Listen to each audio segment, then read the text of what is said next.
नमस्कार, बोधे टेक्निकल में आपका स्वागत है। आज हम लोग इलेक्ट्रिक पावर जनरेशन का सीरीज तीसरा करने वाले हैं। इस सीरीज में हम लोग देखेंगे पारंपरिक ऊर्जा स्रोत और अपारंपरिक ऊर्जा स्रोत में क्या डिफरेंस है, उसके बारे में हम लोग आज चर्चा करने वाले हैं। ठीक है, तो चलिए शुरुआत करते हैं आज का प्रश्न से। तो हमारा आज का प्रश्न है कोयला कोयला पारंपरिक जिसे कन्वेंशनल सोर्स बोला जाता है इलेक्ट्रिकल पावर का, या अपारंपरिक मतलब नॉन कन्वेंशनल ऊर्जा स्रोत में आता है। कोयला को बताना है कि कन्वेंशनल सोर्स है या नॉन कन्वेंशनल सोर्स है। ठीक है, तो चलिए शुरुआत करते हैं आज का हम सीरीज का।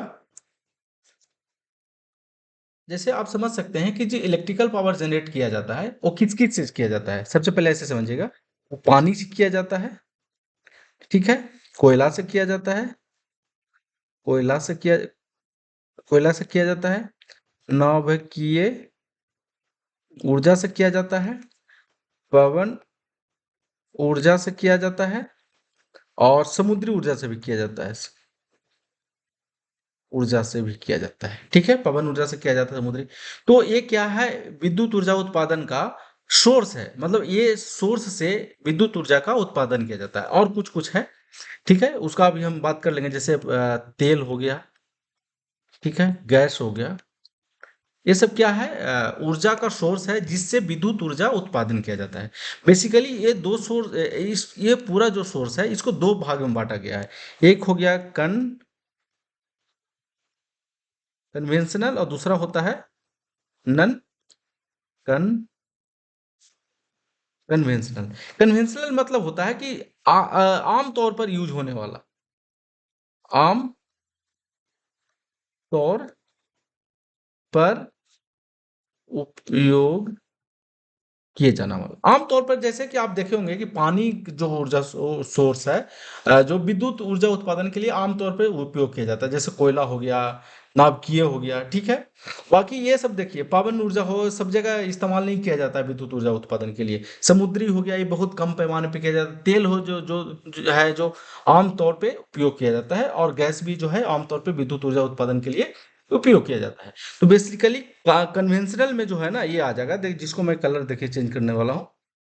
ये कन्वेंशनल में है, ये कन्वेंशनल में है, ये कन्वेंशनल में है, और ये कन्वेंशनल में, ये कन्वेंशनल। बाकी जो नॉन कन्वेंशनल में है वो ये है। ये सब किस में आता है, नॉन कन्वेंशनल में। मतलब ये सब जो ऊर्जा सोर्स है, जो विद्युत ऊर्जा जिससे उत्पादन किया जा रहा है, वो आमतौर पे नहीं किया जाता, कम किया जाता है। ठीक है, तो ये जो दो प्रकार है ना, कन्वेंशनल और नॉन कन्वेंशनल, इसका हम लोग अंतर देखने वाले हैं कि दोनों में क्या मेजर डिफरेंस क्या है, उसको हम चर्चा करने वाले हैं। ठीक है, चलिए बहुत शॉर्ट में बात करेंगे। देखिए, पारंपरिक जो ऊर्जा सोर्स है वो नष्ट होता है। जैसे आप देखे होंगे कि कोयला क्या है, कोयला पारंपरिक है। और जो पवन ऊर्जा है वो अब इसे यहाँ पे समझ लीजिए, बस दो हम लिख देते हैं, उससे आप निष्कर्ष भी निकाल सकते हैं। कोयला, ठीक है, और रहेगा पवन ऊर्जा, जो एग्जाम्पल के तौर पे है। देखिए, ये जो ऊर्जा सोर्स है, ये नष्ट या खत्म होने वाला ऊर्जा स्रोत है। जैसे कोयला का मात्रा पृथ्वी पे लिमिट है, वो ज्यादा इस्तेमाल होता रहेगा, इस्तेमाल होता रहेगा, एक दिन ऐसा होगा कि वो खत्म हो जाएगा। लेकिन पवन ऊर्जा जो है, ये नष्ट नहीं हो सकता, ये खत्म नहीं होता है। ठीक है, ये खत्म नहीं होता। अब इसको एक भाषा में आप समझ सकते हैं कि जैसे इसका कोयला को जब एक बार आप इस्तेमाल करेंगे ना, तो उसको दोबारा आप इस्तेमाल नहीं कर पाएंगे। लेकिन पवन ऊर्जा ऐसा नहीं होता है। पवन ऊर्जा क्या होता है कि जब आप इसको इस्तेमाल करेंगे तो दोबारा ये फ्लो आगे भी इस्तेमाल कर सकते हैं। मतलब ऐसा नहीं कि नष्ट हो जाएगा है। इसका रूपांतरण नहीं होता है। रूपांतरण करने का मतलब कि जैसे कोयला रूप अपना बदल करके क्या होता है, राख बन जाता है। लेकिन पवन ऊर्जा ऐसे नहीं कि इसका पवन ऊर्जा जो है उसको एनर्जी को आप इस्तेमाल कर लेंगे तो कुछ और बन जाएगा, ऐसा नहीं है। ठीक है, तो बेसिकली इस शब्द का मतलब यही है। ठीक है, इन स्रोतों का उपयोग से प्रदूषण होता है। इन स्रोत को जब आप प्रयोग करेंगे तो प्रदूषण होगा, लेकिन इन स्रोतों का प्रयोग से प्रदूषण नहीं होता है। जैसे समुद्री ऊर्जा जो है उसको आप उपयोग करेंगे तो पॉल्यूशन नहीं होगा। पवन ऊर्जा जब आप उपयोग करते हैं तो उसका पॉल्यूशन नहीं होगा। उपयोग करने का मतलब कि जब पवन ऊर्जा से विद्युत ऊर्जा उत्पादन कर रहे हैं तो।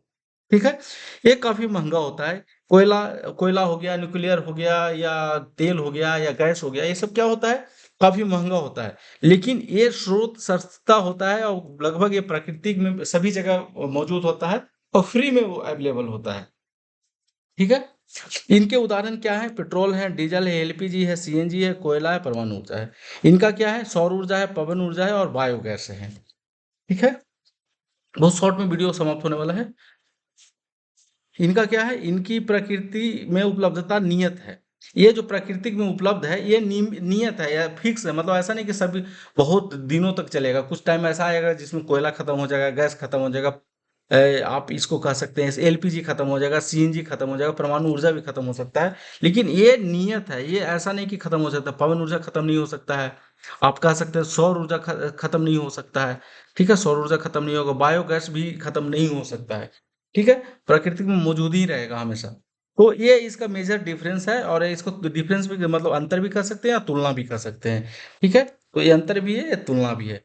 तो चलिए, आज हमारा वीडियो यहीं पे समाप्त होगा। आज का जो प्रश्न था उसका हम बता देते हैं आंसर, कि कोयला जो है वो पारंपरिक जो है कन्वेंशनल एनर्जी सोर्स में आता है। क्यों? क्योंकि इसका जो उपयोग वन टाइम होता है, इसको आप बार बार उपयोग नहीं कर सकते। एक बार करेंगे वो उसका रूप चेंज हो जाता है। ठीक है, और इसको आप दूसरे माध्यम से भी कह सकते हैं कि ये क्या है ना, कि आम तौर पर यूज होने वाला जो है ऊर्जा सोर्स है। ठीक है, क्या है? ऊर्जा सोर्स जो है ये आम तौर पे होने वाला है, इसलिए इसको कन्वेंशनल एनर्जी सोर्स में रखा गया है। ठीक है, तो चलिए, अगर मेरे चैनल पे नया है तो चैनल को सब्सक्राइब करिएगा, लाइक करिएगा और दोस्तों को शेयर करिएगा। आपका एक लाइक, एक सब्सक्राइब जो है हमारे लिए बहुत मायने रखता है, तो कृपया वीडियो को लाइक करिएगा। और इसी प्रकार का आपको वीडियो चाहिए तो आप मेरे चैनल को भी सब्सक्राइब कर सकते हैं और बोधि टेक्निकल ऐप को भी डाउनलोड कर सकते हैं। चलिए, आज के लिए इतना ही, मिलते हैं नेक्स्ट सीरीज में। Thank you.